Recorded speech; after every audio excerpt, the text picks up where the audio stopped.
जय हिंद दोस्तों, स्वागत है आपका चैनल पे जिसका नाम है स्टूडेंट एकेडमी। और आज हम शुरू करने वाले हैं आपका एक और चैप्टर जिसका नाम है metal and non metal. Metal and non metal के चैप्टर के सभी एमसीक्यू हम यहाँ पे करेंगे जो पेपर की दृष्टि से बहुत इंपॉर्टेंट है। तो आइए शुरू करते हैं, चलते हैं साथ में पढ़ते हैं। पहली स्लाइड के ऊपर चलते हैं। पहला क्वेश्चन आपके सामने ये रहा, आपको क्वेश्चन सोल्व करने हैं। अगर आपका क्वेश्चन सही है तो आप कमेंट बॉक्स में कमेंट कर सकते हैं। उसके बाद में मैं बताऊंगा आपको। जब तक क्वेश्चन मैं पढ़ता हूँ तब तक का ही आपके पास टाइम है क्वेश्चंस को अटेम्प्ट करने का। फिर नेक्स्ट क्वेश्चन पे चलते हैं। पहला question, aluminium is used for making cooking utensil, which of the following properties of aluminium are responsible for the same. मतलब एल्यूमिनियम के क्या ऐसे गुणधर्म हैं, क्या विशेषताएं हैं जिसके लिए हम एल्यूमिनियम का प्रयोग करते हैं बर्तनों के रूप में। ऐसा इन्होंने कहा हुआ है, खाना पकाने वाले बर्तनों के रूप में हम एल्यूमिनियम का प्रयोग क्यों करते हैं, किस बात पे करते हैं। तो आप देखेंगे यहाँ पे जो प्रॉपर्टियां है इसकी एल्यूमिनियम की, कौन सी प्रॉपर्टी है। तो पहला है गुड थर्मल कंडक्टिविटी, यानी कि अच्छी तापीय चालकता। ये बिल्कुल बात सही है कि उसके अंदर क्या होती है, उसके अंदर अच्छी कंडक्टिविटी होती है जिसकी वजह से वो जो है ऊष्मा को जल्दी पास कर देता है। तो हम इसको तो मानेंगे ही मानेंगे। और दूसरी बात क्या है, गुड इलेक्ट्रिसिटी नहीं, डक्टिलिटी नहीं, हाई मेल्टिंग पॉइंट, ये दोनों ऑप्शन ठीक है। तो ऑप्शन एक और ऑप्शन चार वो इसका सही उत्तर होगा। ऑप्शन एक और ऑप्शन चार यानी कि डी ऑप्शन इसका सही आंसर है। Next question, sorry, the most abundant metal in the earth crust is. पृथ्वी की भू पपड़ी, पपड़ी नहीं, चलो पपड़ी मान लो, भू पपड़ी में सबसे प्रचुर मात्रा में पाए जाने वाली धातु कौन सी होती है। देखो सभी धातुएं हैं, इसमें क्या है कि सबसे ज्यादा अर्थ क्रस्ट में कौन सी धातु पाई जाती है। तो सबसे ज्यादा पाई जाती है दोस्तों एल्यूमिनियम। ठीक है जी। नेक्स्ट क्वेश्चन, क्वेश्चन नंबर 3, धातुओं में ऊष्मा का सबसे खराब सुचालक कौन सा है। मतलब देखो धातुओं में से हीट तो पास होती है, तो आप जानते ही हैं कि धातु के एक गुण होता है जिसमें धातुओं के अंदर से हीट पास हो जाती है। लेकिन उस धातु का नाम बताएं जिसमें सबसे कम होती हो। तो ऑप्शन है मरकरी, कैल्शियम, सोडियम और लेड। तो सही आंसर क्या है, लेड। लेड वाले बिल्कुल सही है। Next question, question number 4, which property of metal is used for making bell and string of musical instrument like sitar and violin. मतलब जो गिटार है, सितार है, उसके जो तार होते हैं और जो घंटी होती है उसमें हम धातुओं का प्रयोग क्यों करते हैं। तो ये बताना है क्यों करते हैं, तो उसकी कुछ तो खास बात होगी। तो पहली बात है सोनोरसनेस, इसका मतलब ध्वनि उत्पन्न होती है बहुत अच्छी, यही कारण है इसका। बाकी अगला है मेलिएबिलिटी, डक्टिलिटी और कंडक्टिविटी, जो कि इसके ऑप्शन नहीं है। तो ऑप्शन ए इसका right answer. Question number 5, question कहता है aluminium oxide and NaOH reaction करते हैं आपस में, तो वाटर के साथ साथ और क्या बनाते हैं। तो रिएक्शन आपके सामने है। तो जब एल्यूमिनियम ऑक्साइड, जब Al2O3 जब रिएक्शन करेगा तो ये बनाएगा NaOH, और हमें क्या देगा यहाँ पे, ये देगा हमें यहाँ पे sodium aluminium oxide plus H2O। तो ये बचा हमारे पास में क्या, सोडियम एल्यूमिनियम ऑक्साइड। तो इसका सही आंसर क्या है बच्चों, सही आंसर इसका सी। नेक्स्ट क्वेश्चन आपके सामने ये रहा। जब तक आप सवाल को करें हम अलार्म बंद करते हैं।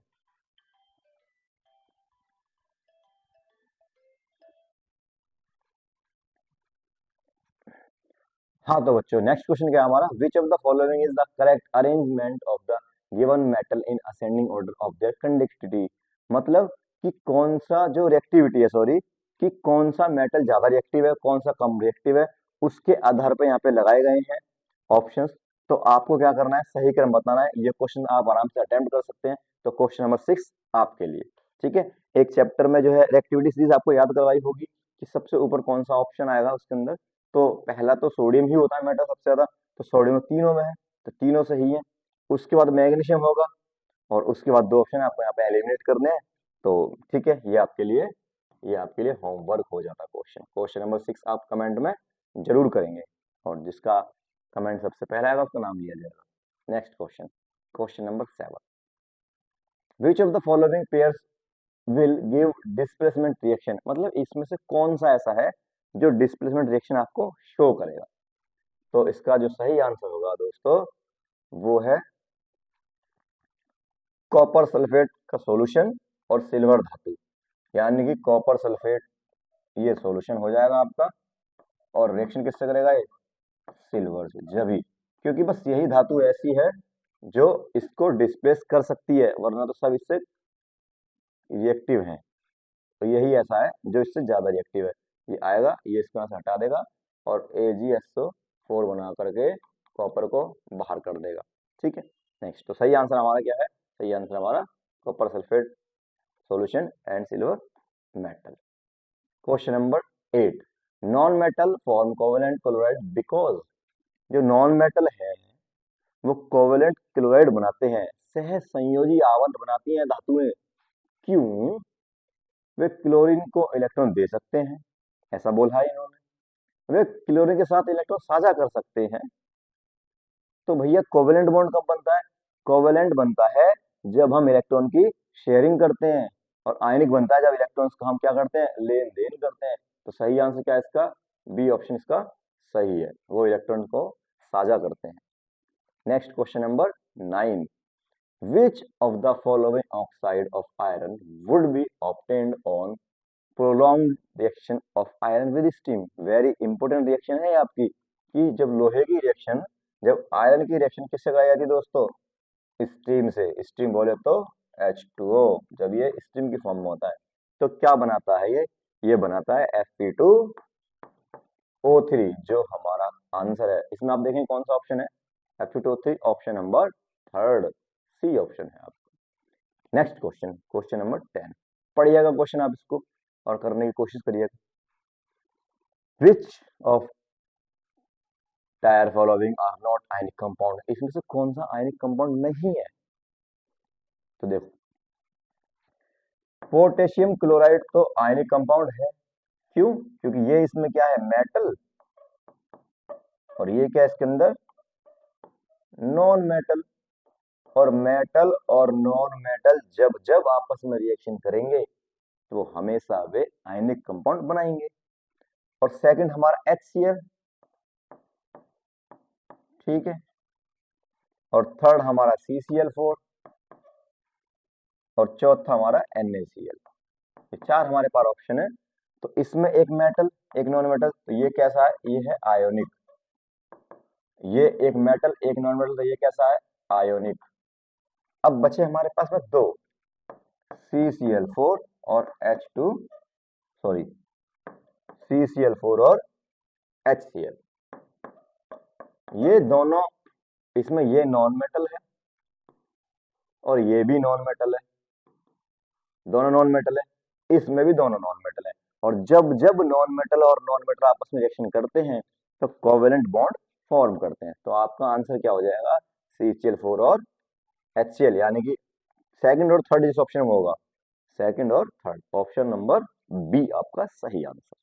Next question, question number 12, the highly reactive metals like sodium potassium magnesium etcetera are extracted by the, मतलब जो सोडियम है पोटेशियम है मैग्नीशियम है, ये अत्यधिक अभिक्रियाशील धातु हैं, ये किस प्रकार निकाले जाते हैं। तो भैया इसका जो आंसर है वो निकाले जाते हैं, अच्छा आप करें कमेंट में कमेंट्स के बारे में और मैं इसका सही आंसर लगा देता हूँ। ईमानदारी से आप कर रहे हैं, ठीक है, molten chloride, electrolysis of their molten chloride. Question number 14, which of the following non metals is lustrous, निम्नलिखित में से कौन सी धातु, सॉरी अधातु चमकदार है। देखो क्या होता है कि अधातुओं की प्रॉपर्टी होती है कि वो चमकती नहीं है, वो डल होती है, भद्दी दिखती है। लेकिन एक एक अधातु ऐसी है दोस्तों जो चमकती भी है, जिसका नाम है यहाँ पर आयोडीन। और आयोडीन के ऊपर एक सवाल आता है कि आयोडीन की कमी से गोइटर डिजीज हो जाती है, घेंगा रोग होता है आयोडीन की कमी से, याद रखना है। कौन सा रोग होता है, घेंगा, घेंगा रोग आयोडीन की कमी से होता है, आयोडीन की कमी से होता है। इंपॉर्टेंट क्वेश्चन है जी। GOITRE goitre. ठीक है, next question. Example of amphoteric oxide. अच्छी है जी। कुछ ऑक्साइड ऐसी होती हैं जो बेसिक होती हैं, कुछ ऑक्साइड ऐसी होती हैं जो एसिडिक होती हैं, और वे ऑक्साइड जो एसिडिक भी होती हैं और साथ ही साथ बेसिक भी होती हैं उसको बोलते हैं हम amphoteric oxide. Very very important है दोस्तों। तो सही आंसर क्या है? Aluminium oxide. नेक्स्ट क्वेश्चन आपके लिए, इसको आप करेंगे। Which one among the following is an acidic oxide. Acidic oxide बतानी है। एसिडिक ऑक्साइड दोस्तों क्या होती है? जिसमें नॉन मेटल रिएक्शन करता है, किससे? ऑक्सीजन से, तो उसे क्या बोलेंगे हम? Acidic oxide. ये आपके सामने आंसर है इसका। The atomic number of an element X is 12। Which inert gas is nearest to X. X के नजदीकी नोबल गैस कौन सी है? देखो, नोबल गैस दोस्तों क्या है? जिनकी बाहर की शेल फुल होती है। तो हमारे सामने नोबल गैसें हैं। हीलियम जो गैस है, नोबल गैस, इसका नंबर है 2। आर्गन का नंबर कितना है? 18। इसका नंबर कितना है? 10। बस इन्होंने बोला है कि एक एलिमेंट हमारे पास एक्स है, इसका नंबर कितना है? एक्स का 12। तो यकीनन ये कौन सा एलिमेंट है? ये एलिमेंट है मैग्नीशियम। ठीक है, मैग्नीशियम है। तो ये किसके नजदीक है? ये 8 के नजदीक है, ये 18 के नजदीक है, कि 2 के नजदीक है, कि 10 के नजदीक है? तो आप देख पा रहे होंगे 10 के नजदीक है।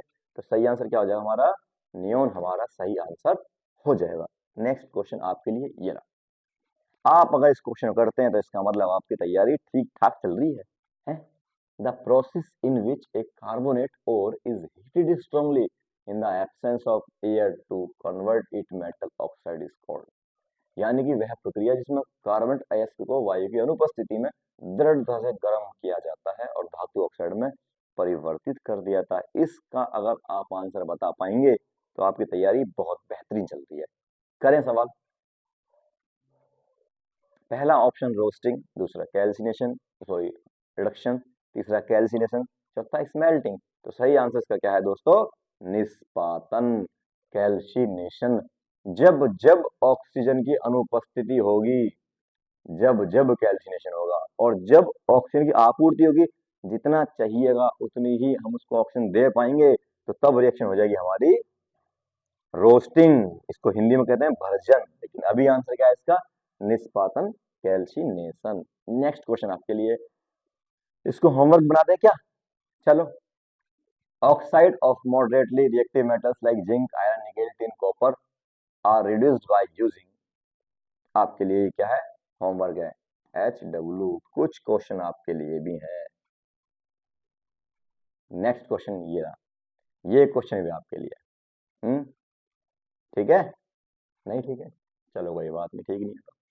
इन द थर्मिट रिएक्शन, इन्होंने बोला कि थर्मिट रिएक्शन में कौन सा आयरन और कौन सा जो है एल्यूमिनियम का यूज करते हैं। सीधी सी बात।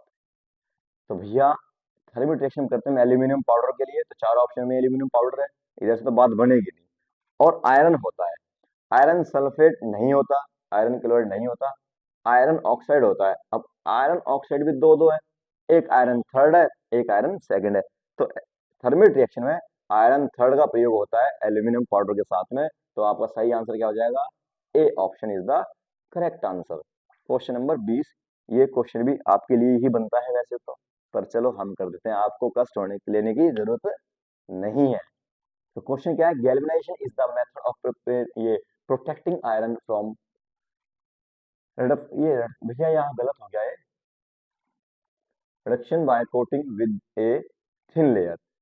गैल्वेनाइजेशन लोहे की जंग को बचाने के लिए एक विधि है जिसमें किसकी एक पतली परत चढ़ाई जाती है, एक कोटिंग करी जाती है लोहे के ऊपर। जो लोहा है वो खराब ना हो जाए, उसके ऊपर किस धातु की परत चढ़ाई जाती है, जिसको हम गैल्वेनाइजेशन या गैल्वेनीकरण कहते हैं। तो सही आंसर दोस्तों इसका जिंक। जिंक धातु की परत चढ़ाई जाती है किसी भी धातु के ऊपर, ताकि वो धातु खराब ना हो जाए। मोस्टली लोहे के ऊपर चढ़ाई जाती है, उस विधि को बोलते हैं हम गैल्वेनीकरण या गैल्वेनाइजेशन। आपने दिल्ली के अंदर कुतुब मीनार देखी होगी। कुतुब मीनार के बराबर में ही लौह पिलर है, जिसको हम आयरन पिलर बोलते हैं, लौह स्तंभ बोलते हैं। ठीक है, कुतुब मीनार के पास ये मेहरौली में, उसके ऊपर जंग नहीं लगी है अभी तक, वो बहुत साल पुराना है। ठीक है, तो क्यों नहीं लगी है? क्योंकि इसको भाई इन्होंने किसकी करी हुई है परत? इसकी पर चढ़ाई हुई है जिंक की। जिसको बोलते हैं हम galvanic current. Next question, N element X is soft, एक एलिमेंट हमारे पास एक्स है, बड़ा नरम है, इसे चाकू से भी काट सकते हैं और यह हवा के प्रति बहुत ज्यादा रिएक्शन भी कर जाता है, और इसे हवा में खुला नहीं रखते हैं, और यह पानी के साथ भी रिएक्शन करता है। भैया ये तो सारे सारे गुण किसके हैं, ये तो इसके हैं, सोडियम के। सोडियम धातु को चाकू से आसानी से काट सकते हैं और वो वायु के साथ रिएक्शन करने के बाद में जल जाता है, इसीलिए इसको मिट्टी के तेल में डुबोकर रखते हैं। सवाल पूछता है ना कि वह धातु कौन सी है जिसे मिट्टी के तेल में डुबोकर रखते हैं, तो वह धातु है हमारी, कौन सी धातु है, वो है हमारी सोडियम धातु। अगला question, the reaction between X and Y form compound Z, मतलब कहना इनका ये हुआ कि एक्स और वाई रिएक्शन करते हैं और जेड बनाते हैं। एक्स लॉस देयर इलेक्ट्रॉन, इसने अपने इलेक्ट्रॉन को लॉस कर दिया, एंड वाई गेन, मतलब इन्हें अपने इलेक्ट्रॉन दिए और इसने ले लिए, इसने इलेक्ट्रॉन्स प्राप्त कर लिए, इसको प्राप्त हो गए, इसने लॉस कर दिए। तो which of the property is not shown by Z, तो जेड कौन सी प्रॉपर्टी नहीं दिखाएगा। मैं एक एग्जांपल लेकर के दिखाऊं आपको। सोडियम है, ये अपना इलेक्ट्रॉन्स क्या करता है, डोनेट कर देता है, लेकिन क्लोरीन है, ये क्या करता है, इससे इलेक्ट्रॉन्स अपने मांग लेता है, तो क्या बन जाता है, NaCl। तो ये जेड है, तो ये एक्स मानो, इसको इसको वाई मानो, इसको जेड मानो। सवाल पढ़ते हैं। अब जो जेड इसके बारे में तारीफ करनी है, हैज हाई मेल्टिंग पॉइंट, यकीनन हाई मेल्टिंग पॉइंट बिल्कुल हो सकता है क्योंकि आयनिक कंपाउंड बन चुका है।